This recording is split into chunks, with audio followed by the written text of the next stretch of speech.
श्री कृष्ण कहते हैं, ऐसा सच जरूर बोलो जो करवा लगे, लेकिन ऐसा झूठ कभी भी ना बोलो जो सच लगे।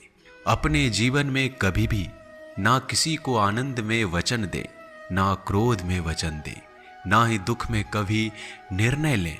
गीता में लिखा है, यदि कोई आपको अच्छा लगता है तो अच्छा वो नहीं, अच्छे आप है, क्योंकि उसमें सच्चाई देखने वाली नजर आपके पास है। अपनी पीड़ा के लिए संसार को दोष मत दो, अपने मन को समझाओ। तुम्हारे मन का परिवर्तन ही तुम्हारे दुखों का अंत है। सोच और नीयत अच्छी रखिए, फिर आपके कष्ट प्रभु स्वयं दूर कर देंगे। लोग अपने शरीर को सुंदर बनाने में लगे रहते हैं, पर आत्मा की सुंदरता शरीर की सुंदरता से कहीं ज्यादा महत्वपूर्ण है। शरीर तो नश्वर है, मिट्टी ही तो है और मिट्टी में ही मिल जाता है, पर आत्मा अमर है, इसलिए आत्मा की सुंदरता पर ध्यान दो। बहुत विनम्रता चाहिए रिश्तों को निभाने के लिए। छल कपट से तो सिर्फ महाभारत रची जाती है।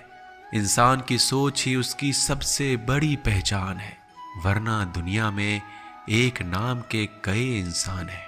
उस इंसान का मंजिल से भटकना तय है जिसकी संगत में नकारात्मक लोग रहते हैं। समय एक सा नहीं रहता है, आज दुख है तो कल सुख भी आएगा, और सुख के बाद दुख भी आना स्वाभाविक है। आपको पूरे धैर्य और श्री कृष्ण पर विश्वास के साथ अपना जीवन निर्वाह करना चाहिए। ये 5 चीजें अभी से छोड़ दीजिए। दूसरों को खुश करना, दूसरों से उम्मीद करना, अपने भूतकाल में जिंदगी जीना, अपने आप को किसी से कम आंकना और ज्यादा सोचना, तभी आप सबसे बेहतर जिंदगी जी पाएंगे। आजकल किसी के गुनाहों से ज्यादा रूप, रंग और कपड़ों को देखा जाता है, पर याद रखना, एक दिन रूप, रंग और कपड़े तो धोखे दे ही जाते हैं, पर जिसमें गुण है वह हमेशा साथ निभाएंगे। जो व्यक्ति किसी के चेहरे पर हंसी और जीवन में खुश लाने की क्षमता रखता है, ईश्वर उसके चेहरे पर कभी हंसी और जीवन में खुशी कम नहीं होने देते।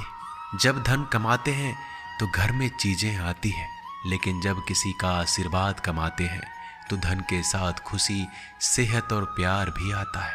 धन से ही नहीं, मन से अमीर बने, क्योंकि मंदिरों में स्वर्ण कलश भले लगे हो, लेकिन नतमस्तक पत्थर की सीढ़ियों पर ही होना पड़ता है। भरोसा जीता जाता है, मांगा नहीं जाता। ये वो दौलत है जिसे पाया जाता है, कमाया नहीं जाता।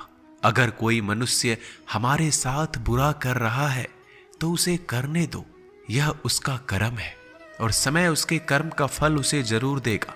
लेकिन हमें कभी भी किसी के साथ बुरा नहीं करना चाहिए, क्योंकि यही हमारा धर्म है। अगर आपकी समस्या एक जहाज की तरह बड़ी है तो भूले नहीं कि प्रभु की कृपा सागर जितनी विशाल है। अहंकार में धन, वैभव और वंश तीनों चले जाएंगे। विश्वास ना हो तो रावण, कौरव और कंस को देख लो। भोजन की कीमत भूख के समय होती है और भगवान की कीमत दुख के समय होती है।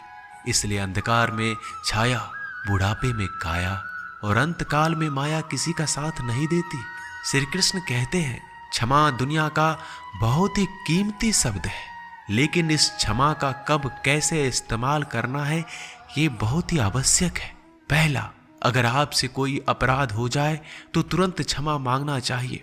अगर आप क्षमा नहीं मांगेंगे तो इसमें आपकी ही हानि है, क्योंकि क्षमा ना मांगने से मन के अंदर अहंकार जागता है और अहंकार तो हमारी हानि ही करता है। दूसरा, अगर कोई अपराध करे तो आपसे क्षमा भी ना मांगे तो उसे क्षमा मत करिए, क्योंकि क्षमा अत्यंत अनमोल है और बिन मांगे किसी को क्षमा देना आवश्यक नहीं। तीसरा, यदि कोई आपके साथ अपराध करे, अनुचित करे और बाद में क्षमा मांगे तो उसे क्षमा कर दीजिए। इससे आपके भीतर की करुणा जागेगी, प्रेम जागेगा और यह आपके लिए शुभ ही है।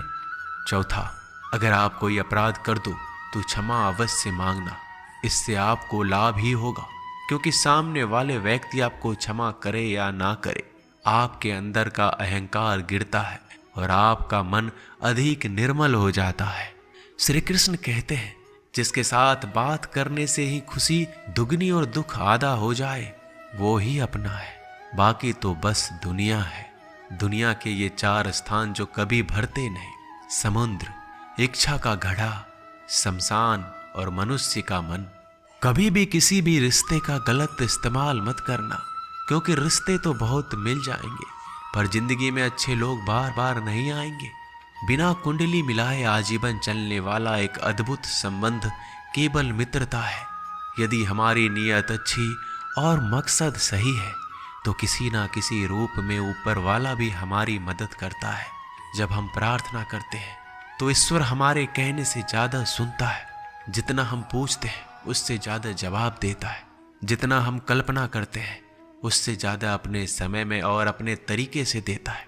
समय का चक्र बहुत तेज चलता है, इसलिए ना तो बल का अहंकार करें ना ही अपने धन का। जीवन में वाणी को संयम ही रखना अनिवार्य है, क्योंकि वाणी से दिए हुए घाव कभी भरे नहीं जा सकते। जीवन में कभी मौका मिले तो किसी के लिए सारथी बनना, स्वार्थी नहीं। जैसे पानी को अगर दूध में मिलाया जाए तो वह दूध की तरह हो जाता है, यदि वही पानी अगर कीचड़ में मिलाया जाए तो कीचड़ बन जाएगा। ठीक ऐसा ही मनुष्य के जीवन में भी होता है। यदि एक गुणहीन व्यक्ति गुणवानों के संगत में बैठे तो उसे भी गुणवान समझ लिया जाता है और सम्मान का पात्र समझा जाता है। यदि एक गुणवान व्यक्ति गुणहीन व्यक्ति की संगत में बैठता है तो उसे तिरस्कार मिलता है। इसलिए अपने जीवन में संगति सोच समझकर सावधानी से बनाएं। जो मेहनत करने के बाद भी सपने पूरे नहीं होते तो रास्ते बदलिए, सिद्धांत नहीं, क्योंकि पेड़ भी हमेशा पत्ते बदलता है, जड़ नहीं। गीता में साफ शब्दों में लिखा है, निराश मत होना, कमजोर तेरा वक्त है तू नहीं। जीवन में कितना भी बुरा समय आए लेकिन हमेशा परिवार के साथ रहें, क्योंकि सुख आएगा तो बढ़ेगा और दुख आएगा तो बटेगा।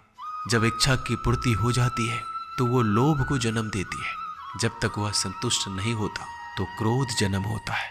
काम, लोभ और क्रोध तीनों के प्रभाव में आकर मनुष्य पाप करता है। बोलना तो सभी जानते हैं, लेकिन कब और क्या बोलना है ये बहुत कम लोग जानते हैं। जो केवल अपना भला चाहता है वह दुर्योधन है, जो अपनों का भला चाहता है वह युधिष्ठिर है, जो सबका भला चाहता है वह श्री कृष्ण है। इस दुनिया में कोई भी ऐसा व्यक्ति नहीं है जिसके पास समस्याएं ना हो, और ऐसा कोई समस्या नहीं है जिसका कोई समाधान ना हो। कुदरत ने 2 ही रास्ते दे रखे हैं, देकर जाओ या तो छोड़ कर जाओ। अपने साथ ले जाने की कोई व्यवस्था नहीं है, लेकिन फिर भी मनुष्य समझता ही नहीं है। याद रखना, भगवान से कभी उम्मीद छोड़ना नहीं और दुनिया वालों से कभी उम्मीद रखना नहीं। उस प्रेम पर विश्वास मत करो जिसमें भगवान श्री कृष्ण भी हार गए। उस मित्रता पर गर्व करो जिसमें गरीब सुदामा भी जीत गए। परमात्मा सभी को एक ही मिट्टी से बनाता है, बस फर्क इतना है, कोई बाहर से खूबसूरत होता है तो कोई भीतर से। समझ ज्ञान से अधिक गहरी है। आप बहुत से लोगों को जानते होंगे, लेकिन कुछ ही आपको समझते हैं। प्यार दुनिया की सबसे खूबसूरत चीज है।